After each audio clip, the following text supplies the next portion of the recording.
All right, it's BourbonBlog.com. A real pleasure to be welcoming to the show James Murr. What's happening, Murr? What's going on? Hi, Tom. How are you? Hey, man, it's good to see you. I was just telling you before we began, I interviewed you about 10 years ago when you guys first started this. And this is, you all have just grown the show. You've grown the comedy, live comedy stand up. You've just grown so much the last decade or so. Well We've done. grown. We've grown larger. We've grown older. We've grown less hair than 10 years ago. So yeah, Yeah. you've seen us. You've literally seen us grow up on TV. But wait a minute. One season they actually added some hair to you, didn't they? Yeah, this hair. It's Oh, you have they it near you. yeah they shaved off Q's real hair and they made it into a wig. And for Right, an I remember entire this. year, I had to wear his disgusting hair on my head, and it Right. wasn't allowed to shower shampoo it or anything. So Couldn't it's like this shampoo it. ratty nest. Yeah. Oh, look, okay. Well, I mean, hey, feel free to wear it. I mean, for as long as you want. It looks good on you. Thank you. You're doing so many great things, and you're going to be. I'll just say from the beginning, this weekend you're going to be. I'm in Virginia right now, by the way, and I have a little Virginia whiskey behind me. You know what? You know what's funny is I'm not the comedian you are, but what's really funny is I'm interviewing you. I have full bottles of whiskey behind me. I feel like I need to just make them not full and pour one. I think you're right. I mean, a bottle is meant to be drunk, It is. drinked, Well, drinked, hey, it all drank it. depends on the day. I'm pouring a little bit of Virginia Distilling Company's VHW. It's a blend of some Scotch whiskey and some Virginia whiskey. Looks good. I like the bottle. Oh man, it's delicious stuff. And I also have a little Copper Fox. They're from Williamsburg. I'm gonna try a few while we're talking, but back to your show Yeah. in West Virginia, Louisville, Knoxville. Where are you gonna be this week? Uh, Friday night, October 20th, I'm in Knoxville, Tennessee, which I've spent so much time in Knoxville over the years because you may not know this, but we actually make Impractical Jokers out of Knoxville. Really? That's what, yeah, the company that makes Jokers that I've worked for many years is called North South Productions. North is New York, South is Knoxville, Tennessee. So every single episode of Impractical Jokers over the past 13 years, the online of the edit happens in Knoxville, and that's where they do all the color correction, the mastering of the episodes. So I'm very excited to come back to town. I've been there 100 times in the past 13 years, So and yeah, they're doing it all there. I mean, it's uh-huh. obviously filmed all over, but it's like it's proudly made in Knoxville. Because there's no income tax, and that's That's not so a it bad makes deal. financial sense. It makes financial sense to finish the show there. So I yeah, I'm in Friday night. I'm in Knoxville. Saturday night in Louisville, and Sunday night I'm in Charleston, West Virginia. You're going all over. That's incredibly going to be so fun all across. What can people be looking forward? Your fans seeing at the show?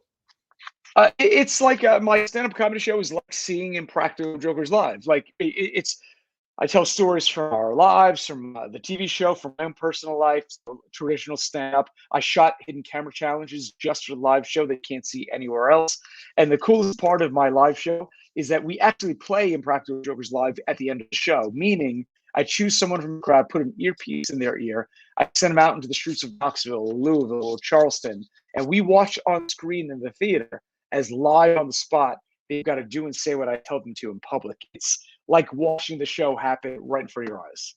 And this is just they're not a trained actor. It's a regular person that It's it's it's all improv, man. The whole second half of the show is just I'm creating on the spot. It's wildly outrageous. what has been give us an example of one of the challenges you've given somebody, maybe something that's been, when you've done it live like this, when you've sent a real person into the wilds, what's happened? Give us a tell us. I mean, I had a guy going to a bar nearby, and he was brave. He stood up on the bar, the bar, and took his shirt off and started getting everybody to chant to the bar, "Spring Break '98." He did it. I couldn't believe it. I mean, the And good old days, Spring Break '98, Spring man. Break '98, and I bet people loved that. Hopefully, he got some free drinks bought for him. The whole bar was cheering and chanting with him, as if that they wished it was still Spring Break '98. You all, I tell you, I've noticed the last few seasons you've had, and you always have had some celebrity guests here and there, right? You're sending maybe a few more guests in your place because is part of the reason why you're doing a little more of this is have you guys been noticed more and more and recognized over the years? Yeah, but I mean that's a good thing. That means that Yeah, the show's popular. If yeah. no one recognized this, it would mean the show sucks. So That would suck. Yeah. yeah, and I'd be out of a job. But yeah, it's definitely more difficult to make the show, but that's the challenge for us. That's why we keep changing and evolving how we make the show.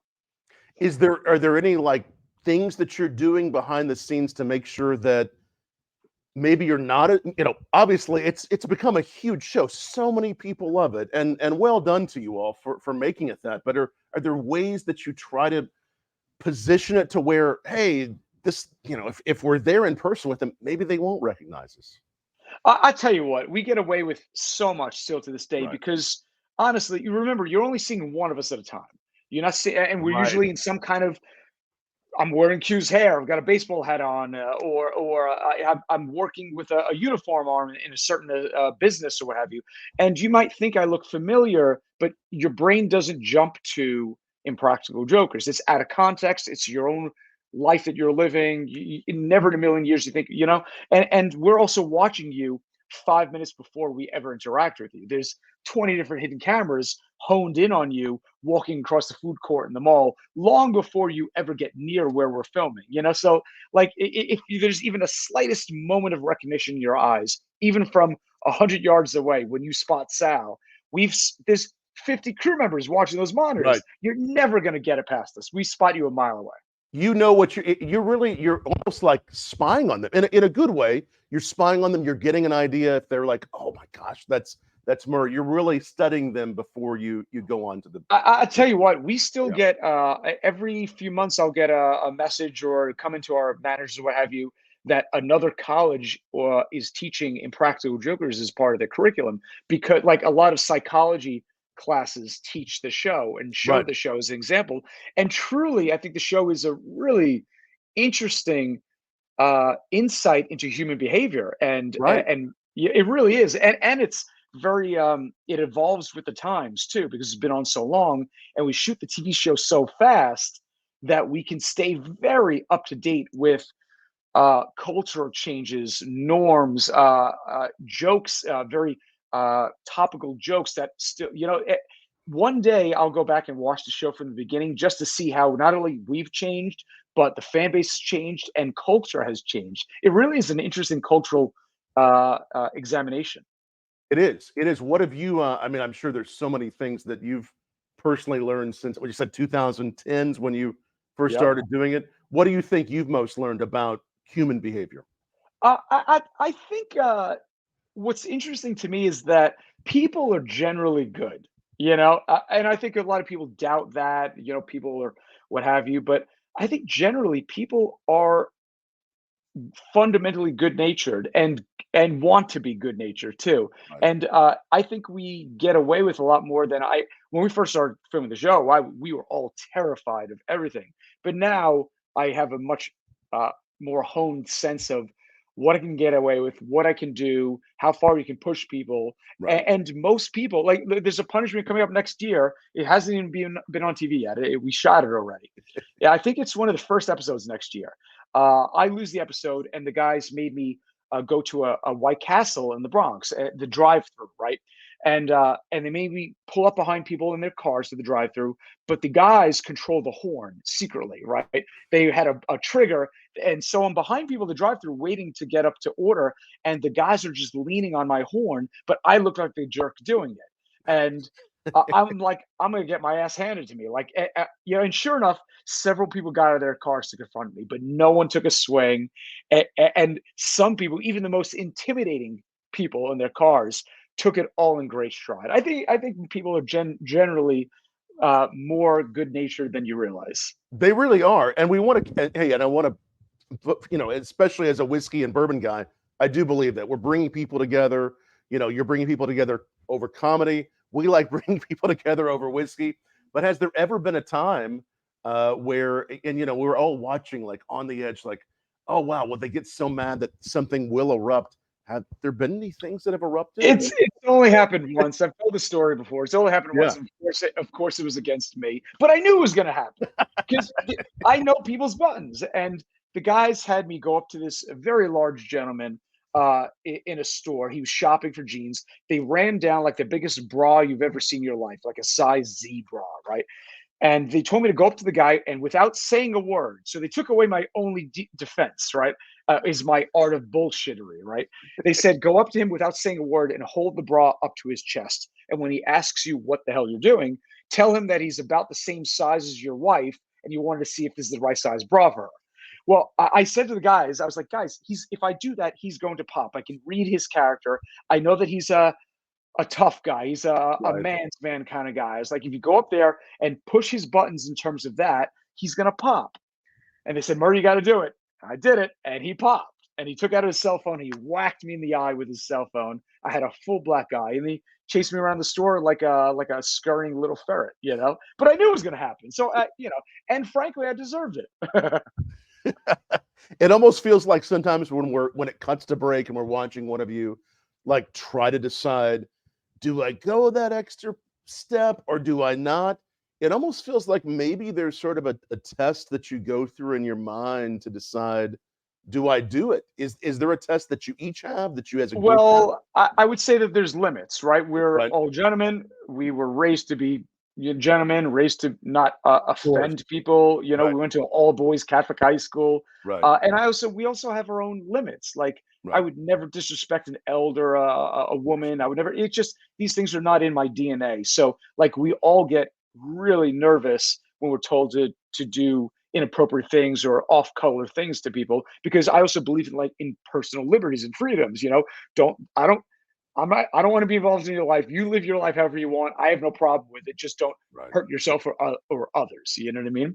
And otherwise, live the life you want. So like anything that pushes those boundaries always makes me squirm. No, and I get that, and I think that's something that's inspiring to see that you're comedians, you like to press the envelope, but at the end of the day, these are some really good guys that we all feel like we've grown up with you. We feel like well, in some ways we have watching you for a decade that we know you, and I think as I asked that, looking back at how this whole thing happened. By the way, again, I thought when we started this, there's like it was somebody that worked with you behind you, and I was like, that guy's standing awful still. That's Nicolas Cage behind you, isn't he? As I mentioned, Tom, I like to add a little star power to these interviews. He's there just as my, consigliere, if you will, and of course, in front of the camera that you can't really see is a little Ryan Reynolds too. Ah, little I Ryan. just, yeah, I just got a little Ryan and a big Nick. A big oh yeah, well, it's always good. Size matters when it's a big Nick, Yeah, doesn't it? yeah, Yeah. you definitely want a big Nick. You do. Well, I'm gonna have another pour here because I had some whiskey behind me. I'm having a little Copper Fox now because again, we're talking about the shows not going to Virginia, but it's West Virginia, Louisville, where I spend a lot of time, and also Knoxville. I'm gonna put this Mhm. link up. MurrLive.com. Still some tickets remain. Uh, Some- I will be in Virginia later this year. I'll be my whole family lives there. I'll be performing live in December. I'm playing Roanoke, Tyson's, Virginia, so like the ooh, DC, Tyson's Corner. I'll yeah. be in Norfolk. I think one other place. I'm all over the place in Virginia in December. All over the place. And you all are, though a lot of what you do on and again, the tour schedule, MurrLive.com, be watching for that, be getting your tickets. A lot of what you've done has been the last several years, of course, in Manhattan and New York, but you all have taken it on the road a little bit. You've gone some places with Impractical Jokers. Yeah, we travel all over. We've done episodes in Hawaii, the UK. We did a cruise ship episode, Miami episode, New Orleans, Texas.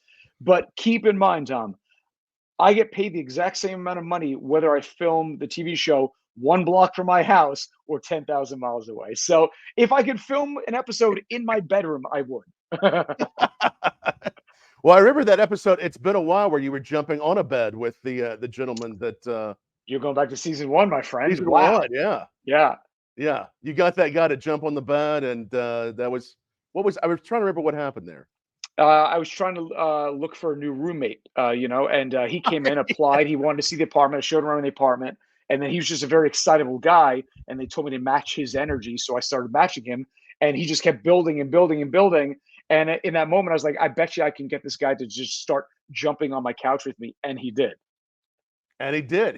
Yeah. He just had a fun time with you. Take us back to what it looked like before you all started the show. You guys are lifelong friends.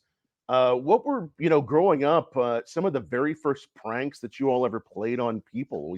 When was it, and what inspired it? I mean, we went to an all boys Catholic high school together. So there was nothing to do in school other than prank your fellow classmen, because you certainly weren't studying or learning the Beatitudes. Right. So I think the first prank I saw the guys pull, it was Gatto, Joe, as Miss Fiducia was teaching religion class, walking up and down the aisles, he would secretly drop his nose on her elbow. She had no clue. Like that was the first kind of, and everybody in class would be laughing because Joe has a fairly above average size nose, and he would just be dropping it on anything and everything. And that was probably the first prank I ever saw.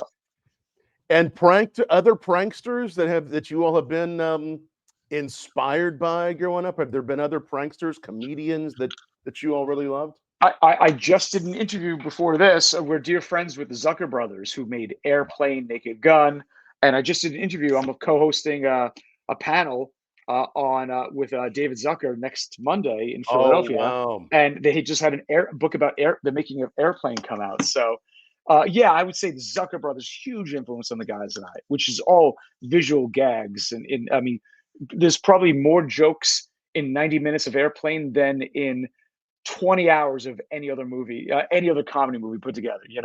And where will that panel be? Tell us about that. That's in Philadelphia on Monday night at the Free Library of Philadelphia. It's going to be a conversation with Dave Zucker and myself, all about Airplane, Naked Gun, their careers. God, You know, that's amazing. It's yeah, it's sort of a time in our country, and I think in our world, because I was thinking about, I enjoyed doing some pranks growing up too. I got inspired a little bit by the Jerky Boys in the 90s. sure. Did did a series of I'm admitting to it now publicly, but with a friend did a series of some prank calls, and just being inspired by something funny, situational. There's something about situational comedy that I think our world needs right now. I mean, it feels like in some ways the last few years things have become, and understandably so, a little more sensitive in some ways. But how do you all approach that? I mean, I feel like there's been an evolution the last decade. How do you approach that? Our goal has always been to just make each other laugh, and I Yeah. think the good litmus test for us is that if I was making Joe laugh and Sal laugh and Q laugh, and they're the funniest guys I know, then then that means to me that the majority of Americans are going to laugh. I've always considered Impractical Jokers like an island of positivity in an otherwise cynical It world. is. It is. That's uninfluenced by politics or people fighting with each other. I think it's the kind of show that reminds people of the day when they back in the day when they'd come home from work and they're tired and they turn on the TV and they just want to laugh for a half hour straight and forget about the problems of the world. And I think that the show has always stayed true to that over 13 years now. So in that sense, it's almost evergreen. Yeah, no, it really is, and I think we can all use a little bit more of that. Playing some jokes on our families. Sometimes your families are involved in this, and you're often really surprised when your families are put in the middle of this. You're like, "Oh, you brought my family into this," and it's really funny. I mean, they use my wife against me all the time on the show. Last season, they had a doctor put a catheter in me, and then made me ride a zip line while holding my own catheter, and then had my wife take the catheter out of me. She's a degree in nursing. It was not my proudest of moments. All right, let me show you again. MurrLive.com. That's where you need to get your tickets. Let's do a little rapid fire, just a few quick questions. Murr, I really appreciate Sure. you joining me. Also, Nick Cage. I feel like he needs a drink still. He's just still standing there. He maybe needs a Yeah. little whiskey. Yeah. Favorite thing to drink, alcohol wise. What do you like drinking most? Oh, good question. Favorite thing to drink in the world? I mean, Jameson or Bushmills. A Irish chilled whiskey. shot. That being said, I do love Fernet Branca as well. I do too. That's great stuff. Most recently, you've gotten buzzed. We'll call it buzz, right? Last night, my wife and I have a tradition. We'll maybe once or twice a week, we'll go out by the fire, turn on some music. We'll open a bottle or two of wine. We drink Santa Margherita Pinot Grigio, Ooh, and then we'll browse YouTube to watch local town politics because they have to record their uh, board of ed meetings or local political meetings, and they put it up on YouTube for anyone to see. And it is so much fun when you're buzzed. You know, celebrity or famous person that you'd most like to have on your show that you haven't already? Jack Black, Steve Carell, Jim Carrey. We know they're all fans of the show. So we've heard from, we met Steve Carell's wife and she loves the show. The kids watch the show. I would love to get the three of them absolutely on the show. Who would you most like to prank, but you think might be really difficult to prank? Oh, who would I like to most prank but would be Would be difficult to tough to prank? fool them if you had to fool them in a disguise or like, I'm gonna go out there and fool them. Who would you most want to? It would be, I think, impossible to get George Clooney because he's like the king of pranks Right. in his own life. So I just think he'd outsmart us. What do you hope? And again, I talked to so many people that say, hey, I was having, not the greatest day. I turned on Impractical Jokers, and I've had that too. It's like this shit made me laugh. I got me laughing. I had a better day.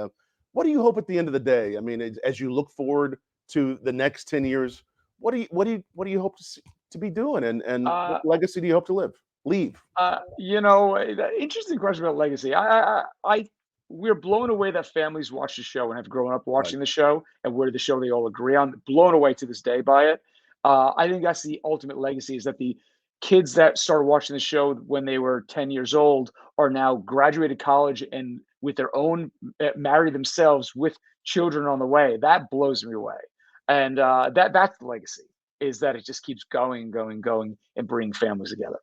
Nice. No, it really does. I guess last question, as far as the rapid fire, when you're not watching, and maybe first of all, do you watch your own show when you're sitting there at night?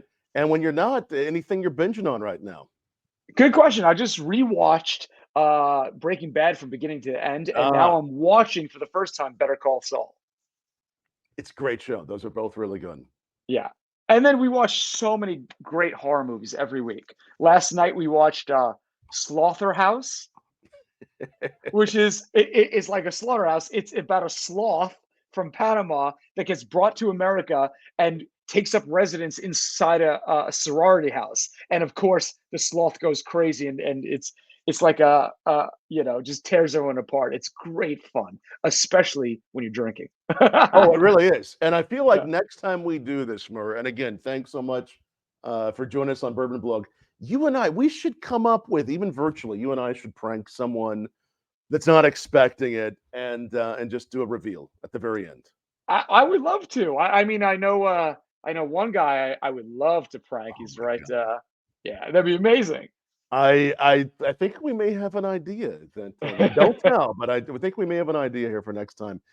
Murr, thanks so much for joining us on bourbonblog.com. I hope you get some really good bourbon, some good whiskey. I'm gonna in here in a few minutes. I'm gonna give you some tips on where to go see some really good bourbon distilleries when you're going to these places. I hope you get All right, sounds good. a chance to. By the way, Yeah. I just went to the Patron Mansion this Mm, weekend in outside of Guadalajara. We were there, yeah. I mean, 3 days ago, and got a private tour of the distillery, the agave fields. It was wild.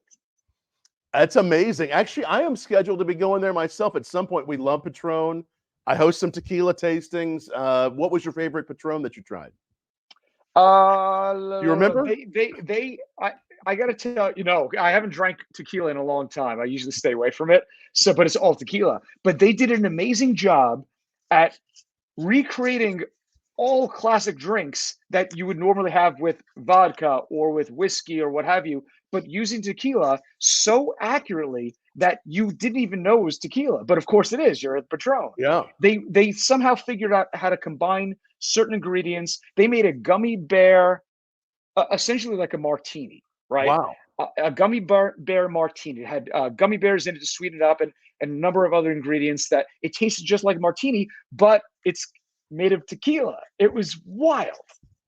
I feel like after enough Patron, I might have some some pranks I might want to play on some people. I think maybe some ideas might come of that. Man, it's so good to see you again. You too, Tom. We're back on the show. It's been several years, but again, congrats on everything you've done. I'm traveling. That's why I'm drinking out of this. I'm interviewing you from a hotel room. This is the best we could find. But later, I'm hosting a oyster roast and bourbon toast with some Rappahannock oysters and whiskey. So that sounds fantastic. I'll see you there. Oh, thanks for having me. It's good to see you again. Cheers, buddy.